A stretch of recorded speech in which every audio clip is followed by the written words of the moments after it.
So hello guys, today we are going to study about the capacitor. Capacitor हमें मिलेगा कहाँ पे, कहाँ का टॉपिक है, ये क्लास 12th का टॉपिक है।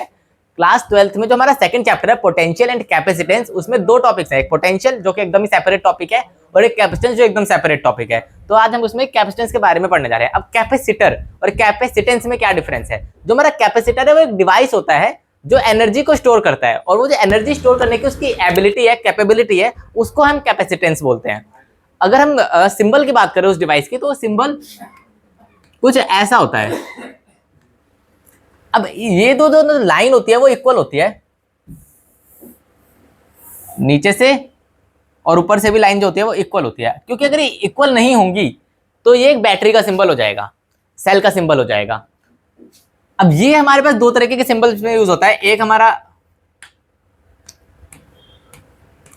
और दूसरा हमारा इस फॉर्म में। अब ये जो कैपेसिटर है इसको हम बोलते हैं फिक्स्ड कैपेसिटेंस का कैपेसिटर है। इसकी जो है कैपेसिटेंस है वो फिक्स्ड है। पर जो ये वाला है इसकी होती है वेरिएबल कैपेसिटेंस। क्या होती है?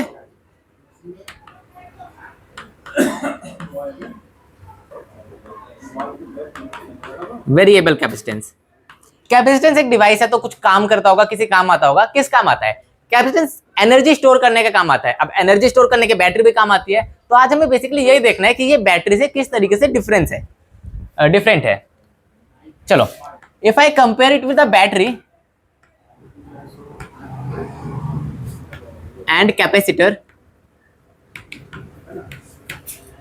सबसे पहला डिफरेंस तो इनके सिंबल में ही है कि बैटरी का सिंबल जो होता है वो कुछ इस तरीके का होता है। सेल ले रहा हूं, बैटरी ले लो, एक लाइन छोटी होती है और एक लाइन बड़ी होती है। पर कैपेसिटेंस में ऐसा कुछ नहीं होता, इसमें जो होती है दोनों की दोनों लाइन इक्वल होती है। सेकंड पॉइंट हमारा ये है कि हमारे बैटरी में टर्मिनल्स होते हैं। जो छोटा वाला होता है वो नेगेटिव टर्मिनल होता है, और जो ये वाला होता है ये बड़ा पॉजिटिव टर्मिनल होता है, बड़ा वाला।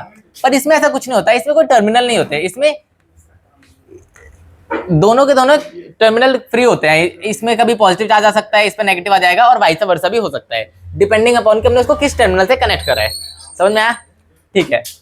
अब हम इसमें जो चार्ज एनर्जी स्टोर करते हैं वो किस फॉर्म में होती है? बैटरी में हम इलेक्ट्रोकेमिस्ट्री में पढ़ते हैं, केमिस्ट्री के कि केमिस्ट्री का जो हमारा सेकंड चैप्टर है इलेक्ट्रोकेमिस्ट्री, उसमें हम पढ़ते हैं कि बैटरी के अंदर जो एनर्जी स्टोर होती है वो केमिकल एनर्जी की फॉर्म में होती है। किस फॉर्म में होती है? केमिकल एनर्जी की फॉर्म में।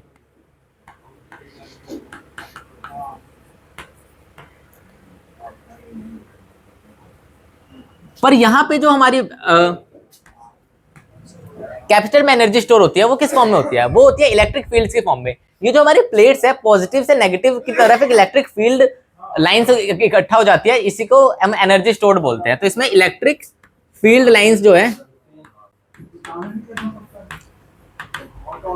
इलेक्ट्रिक फील्ड की फॉर्म में एनर्जी स्टोर होती है। ठीक है, एनर्जी स्टोर इसमें केमिकल एनर्जी और इसमें इलेक्ट्रिक फील्ड की फॉर्म में स्टोर होती है। अच्छा ठीक है। अब मैं अगर बात करूं तो हम अगर बैटरी को, फोन हमने यूज करा है, फोन सबने यूज करा होता है, फोन में हम लोग चार्जर लगाते हैं और उसको छोड़ देते हैं, काफी देर के लिए छोड़ देते हैं। 1 घंटा 2 घंटा लगता है फोन को चार्ज होने में। फास्ट चार्जिंग आती है तो भी 15-20 मिनट तो लगते हैं। ऐसे नहीं कि मैंने बस लगाया और वो चार्ज हो गया, ऐसा नहीं होता। पर अगर हम कैपेसिटर की बात करें तो कैपेसिटर हमने जैसे ही उसको कनेक्ट करा वो तुरंत चार्ज हो जाता है। पर एक और चीज है कि जैसे ही मैं बैटरी को, फोन को यूज करना स्टार्ट करता हूं तो मेरे को काफी टाइम लगता है उसको पूरा डिस्चार्ज करने में। लेकिन कैपेसिटर में ऐसा नहीं है, कैपेसिटर तुरंत चार्ज होता है और तुरंत ही डिस्चार्ज भी हो जाता है। जैसे कि हमारे पास एक कैपेसिटर है। अब मैं यहाँ से तो दिखा नहीं सकता, तो एक काम करते हैं, कैमरा निकालते हैं। तो इसको, ये हमारा कैपेसिटर, हम इसको करके देखते हैं कि ये तुरंत चार्ज होता है, तुरंत डिस्चार्ज होता है। ठीक है, तो ये हमारा सॉकेट है, ये इसकी दोनों वायर है। मेरे को ये डिपेंड नहीं करता मेरे को किधर किस में डालनी है। ठीक है, मैं कोई सी भी, देखो ये चार्ज हो गया, ये मेरा चार्ज हो चुका है, तुरंत डालते ही चार्ज हो गया पूरा, जितनी अपनी कैपेसिटी था है। ये देखो ये तुरंत डिस्चार्ज हो गया। अब मैं इसको दोबारा टच करूंगा, कुछ नहीं होगा। क्यों? क्योंकि ये पहले टच में ही डिस्चार्ज हो चुका है। अब बैटरी जो है वो स्टोर करके रखती है और पहली बार में पूरी डिस्चार्ज नहीं होती। समझ में आया कैपेसिटर और बैटरी का डिफरेंस? आज हमने ये देखा कि बैटरी और कैपेसिटर में डिफरेंस क्या होता है। कुछ डेरिवेशन इसकी वो हम आगे देखेंगे। Thank you.